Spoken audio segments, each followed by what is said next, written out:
BJP తెలంగాణలో అధికారంలోకి వస్తుందా? దీని గురించి కూడా తీవ్రమైనటువంటి డిస్కషన్లు కూడా జరుగుతున్నాయి. మరి ఒకవేళ బీజేపీ కనుక అధికారంలోకి వస్తే ఎవరు ముఖ్యమంత్రి అవుతారు? కిషన్ రెడ్డి గారు అవుతారా? బండి సంజయ్ గారు అవుతారా? లేకపోతే ఈటల రాజేందర్ గారు అవుతారా? రాజా సింగ్ గారు అవుతారా? ఇన్ని మాటలు ఉన్నాయి ఇక్కడ. ఇందులో ఎవరవుతారు? ఇక్కడ మనం కూడా విశ్లేషణ కూడా చేసుకుంటే, తెలంగాణ అనేటువంటిది ఏర్పడిన తర్వాత మొదటి నుంచి కూడా కేసీఆర్ గారు ముఖ్యమంత్రి ఉన్నారు. తెలంగాణ ప్రత్యేకత ఏంటంటే తెలంగాణలో హిందువుల సంఖ్య ఎక్కువ. ఈవెన్ ఆంధ్రప్రదేశ్ తెలంగాణలో కూడా గమనించినట్లయితే ఒక ఎస్సీ ఎస్టీలలో కూడా తెలంగాణలో ఈవెన్ చెప్పులు కుట్టుకునేటువంటి మాదిక కులస్తులు కూడా హిందువులే ఉంటారు తెలంగాణలో. కానీ ఆంధ్రాలో అలా ఉండరు. ఆంధ్రాలో చెప్పులు కొట్టుకునేటువంటి మాదిక కులస్తుల్లో అనేక మంది క్రిస్టియన్ మతంలో మారిపోయిన వాళ్ళు ఉన్నారు. కానీ తెలంగాణలో మటుకు హిందువుల సంఖ్య ఎక్కువ ఉంది. కింద కులాలలో అన్ని కులాలలో కూడా హిందువులే ఎక్కువ ఉంటారు ఇక్కడ. అది తెలంగాణ యొక్క ప్రత్యేకత. అందువల్లే ఇక్కడ బీజేపీ తొందరగా విజయం సాధిస్తుందనేటువంటి అభిప్రాయం ఉంది. కానీ ఇక్కడ కేసీఆర్ గారు గెలిచిన తర్వాత ఆయన హిందూ వాదాన్ని కూడా సపోర్ట్ చేస్తూ ఎన్నో యాగాలు చేశారు. దేవాలయాల అభివృద్ధికి అంతే కృషి చేశారు. హిందూ మతం అభివృద్ధికి కూడా ఎంతో కృషి చేశారు కేసీఆర్ గారు. తద్వారా కూడా హిందూ మతస్థుల ఓట్లు కూడా కేసీఆర్ గారికి ఇప్పటికి కూడా బలమైన ఓటు బ్యాంక్ ఉంది. అంతేకాకుండా ముస్లిమ్స్కి కూడా అనేక రకమైన సహాయం కూడా చేయడం జరిగింది. సో ఇప్పుడు బీజేపీ కూడా రావాలంటే, పోయినసారి ఎలక్షన్స్లో కూడా కాంగ్రెస్ బదులు బీజేపీ గవర్నమెంట్ అధికారంలో వస్తుందని కూడా అందరూ భావించడం జరిగింది. ఆ స్థాయిలో కూడా బండి సంజయ్ గారు చెలరేగిపోయారు. కానీ చివరిలో కూడా కవిత గారి అరెస్టు విషయంలో కేసీఆర్ గారు వెళ్ళి బీజేపీ అధినాయకత్వంతో ఇక తెర వెనుక సంప్రదింపులు జరిపారని, అందుకే కవిత గారిని బీజేపీ గవర్నమెంట్ అరెస్ట్ చేయలేదని సిబిఐ ద్వారా ఈ యొక్క కాంగ్రెస్ వాదులు కూడా మాట్లాడటం జరిగింది. ఈ విషయాన్ని కూడా ప్రస్తుతం మన ముఖ్యమంత్రి రేవంత్ రెడ్డి గారు పోయిన ఎలక్షన్ ప్రచారంలో కూడా బలంగా చెప్పారు. ఆ వాదాన్ని ప్రజలు కూడా బలంగా నమ్మారు.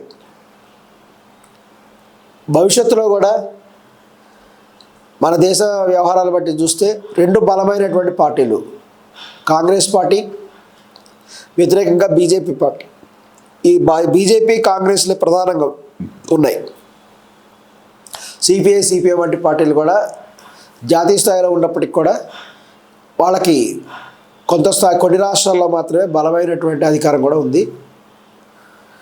ఇక్కడ బీజేపీ తెలంగాణలో అధికారంలో రావడానికి తీవ్రమైనటువంటి కృషి కూడా చేస్తున్నది. కొంతమంది బలమైనటువంటి నాయకులు ఉన్నారు. కానీ వీళ్ళ మధ్య కూడా లుకలుకలు ఎక్కువ ఉన్నాయి. రీసెంట్గా కూడా చూసినట్లయితే బండి సంజయ్ గారికి ఈటల రాజేందర్ గారికి మధ్య తీవ్రమైనటువంటి విభేదాలు ఉన్నాయి, అంతర్గత విభేదాలు ఉన్నాయనే విషయం కూడా ప్రస్ఫుటంగా బయటకు వచ్చింది. దీనికి కారణం ఏంటంటే ఈ యొక్క ఈటల రాజేందర్ సామాజిక వర్గానికి చెందినటువంటి ఒక ప్రముఖ టీవీ ఛానల్ కూడా బండి సంజయ్ గారికి వ్యతిరేకంగా కూడా వార్తలు ప్రచారం చేస్తుందని, ఈ యొక్క ముదిరాజు అనేటువంటి కులానికి బండి సంజయ్ గారు అనేటువంటి కులానికి మధ్య ఉన్నటువంటి పోటీ వల్లనే ఈ విధమైనటువంటి గొడవలు జరిగినాయి. ఆ ఛానల్ మీద అటాక్ కూడా చేయడం జరిగింది. ఈ గొడవ అంతా కూడా బండి సంజయ్ గారు మరియు ఈటల రాజేందర్ గారి మధ్య ఉండేటువంటి ఆధిపత్య పోరే అనేటువంటి విషయం కూడా ప్రస్ఫుటంగా తెలియవస్తుంది. ఇక భవిష్యత్తులో గారు చూసినట్టయితే ఈ యొక్క కేసీఆర్ గారు కూడా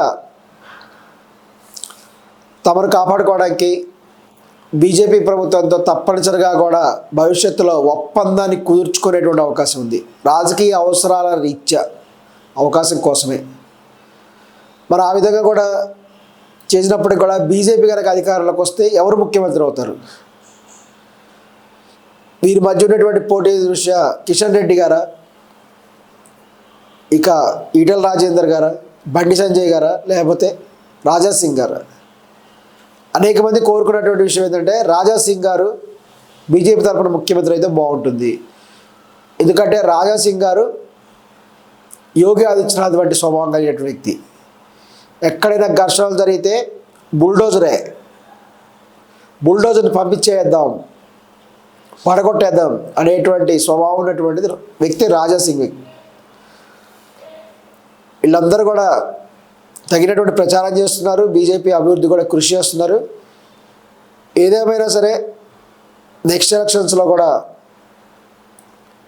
తీవ్రమైనటువంటి బహుముఖ పోటీ ఉంటుంది. ఇక రేవంత్ రెడ్డి గారి ప్రభుత్వం కూడా గెలిచినప్పటికి కూడా కొన్ని రంగాల్లో పట్టు కోల్పోతున్నారు. వారు కూడా తగినటువంటి కృషి చేస్తున్నారు. భవిష్యత్తులో కనుక కేసీఆర్ గారు కనుక ఈ యొక్క గవర్నమెంట్తో బీజేపీతో కానీ ఇతర పార్టీతో కానీ ఒప్పందం కుదుర్చుకున్నట్టయితే మళ్ళీ వారి గవర్నమెంట్ వచ్చేటువంటి అవకాశం ఉంది.